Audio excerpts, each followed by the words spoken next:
Welcome into this edition of Now You Know, and today we're going to be talking about probably the most popular 380 handgun in many, many years.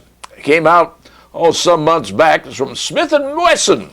Smith & Wesson Bodyguard 2.0.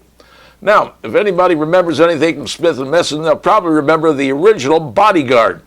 Came out a number of years ago. It had some issues right from the get-go.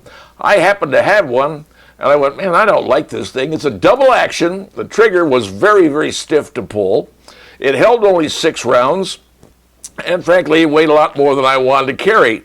Because I'm one of those people who has concealed carry and have had that for years and years and years, but I'm always looking for something, the lightest possible thing that I could carry, and that I felt would be great for self-defense. Now, so the Smith & Wesson, well, they got the Bodyguard 1.0. Well, when they came out with a new one, the 2.0, I was a bit on the skeptical side, saying, oh man, another one of these, don't want to do it. Well, turns out, it came out. And when it came out, I had a chance to try it. And this here is it. This is the Smith & Wesson 2.0 Bodyguard. Looks nothing and is nothing like the original Bodyguard. So 380, here's the thing. It weighs less than 10 ounces. Now, you put a magazine in, you're going to get it up there about 11, 12 ounces. Put the rounds in it.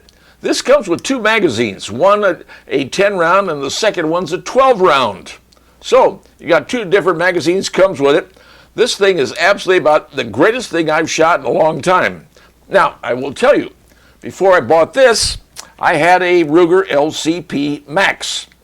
Now, that was a great gun. I carried it for many years. But the problem I thought with that was it's a very snappy little pistol. As a matter of fact, you only feel like you can shoot one box of shells at any one time because it was kind of getting onto your hand. And the reason is it's got a very, very small recoil spring. And the guide rod, I believe, is plastic. But that small recoil spring can't absorb a lot of that recoil that comes from shooting a 380. Now, as it turns out, in the new Bodyguard, it's a big recoil spring. It absorbs a lot, and it has a lot less bite to it, if you will. Plus, it's just a great gun to carry. I can carry 10 rounds, 12 rounds, whatever. This one here, as you can see, is open. It's clean. No magazine in it. But I want to tell you a little problem. 2 problems that have come up with this particular pistol, and I want to tell you about them and what you can do to fix it. First thing is taking this down. The easiest way to take this down, you rack the slide back, little breakdown lever right there. Very simple. All you have to do is drop the lever and then just rack it forward and pull the trigger. Bingo. Just pull the trigger. By the way, the trigger is about 3 pounds, so that's a pretty good thing too. Now, take it off 2 parts. And there, right there, is the guide rod and the spring. That's a much bigger spring. Well, so you get to take it out. You can take it out. It's pretty easy to take out. And once you get it out, you can take out the barrel. Well, everything's fine. Problem is putting it back together. This is when the problem happens. Now, when you put it back together, you see this faceplate. And the faceplate here goes right through this little hole right there. Problem is, a lot of people said, well, they can't get it in. It won't fit. They can't get the spring to slide onto the barrel slot. Can't get it done.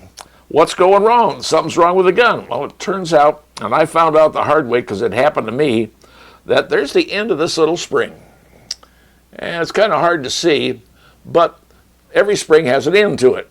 Well, the end of this, the little hook on the end, was crawling over the top of this plate, the top plate. Now, as long as the end of that spring stays underneath that plate, it fits into the hole perfectly. But when it creeps out, it just crawls over the top of the plate, and when it does, you can't get it in. You cannot get this thing in. You'll be sitting there cussing and swearing, use every 4-letter word you know, won't go in. And if you just check the end of that little spring, a little tip on it, make sure it's down underneath the cap, underneath the lid right there.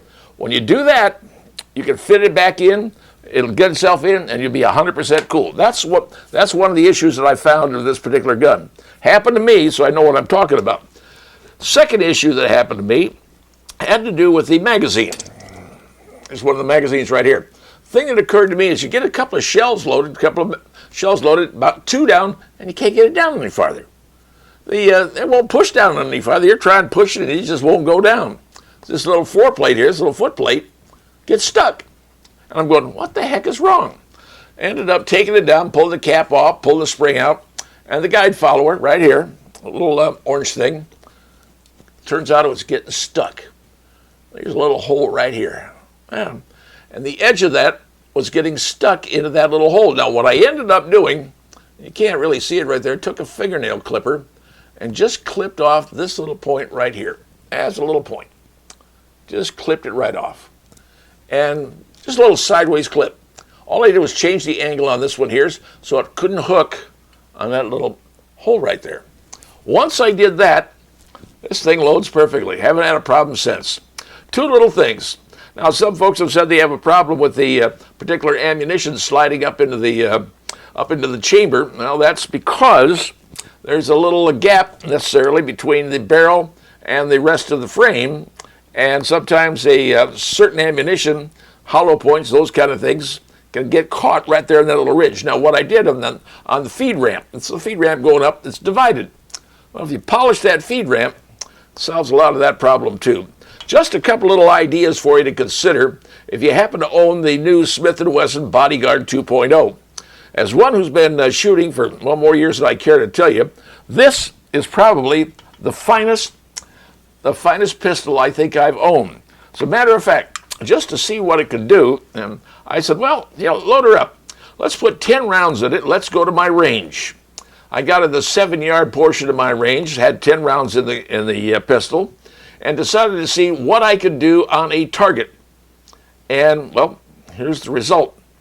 Here's what I shot, 10 rounds. Now, what did I use? The ammunition that I use, I get it from from Underwood. I use Underwood. This is the platinum version, and it's the Extreme Defender. Now, they have one called the Extreme Penetrator, which is a little bit different, but the Extreme Defender is the one that I use because I don't want it going too far, because what I don't want is, if a bullet's traveling, I don't want it to go through a bad guy or somebody that I take down and keep going, because I don't want it to hit somebody's house on the other side. That's not a good plan. This one goes around 16 inches and stops. Now, take a look at this. It's got the little, well, almost what I call a boat propeller kind of look to it. It's all fluted and it's all spins. So when this spins, it creates a big-time wound channel. So that's what I'm using.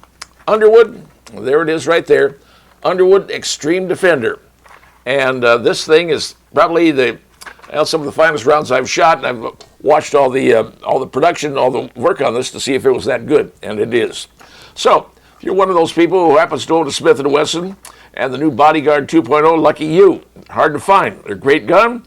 I have done a little bit to mine, put the special hook grips on it, increases the grip on it, but boy, this is a great thing.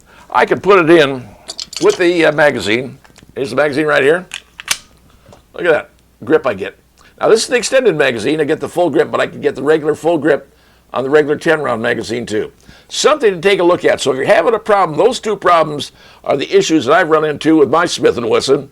Maybe it's happened to you. Now it's something to know, and, well, possibly something to help you make your day a little bit better, because, well, if it happened to me, chances are it could happen to you. And now you understand. And folks, now you know.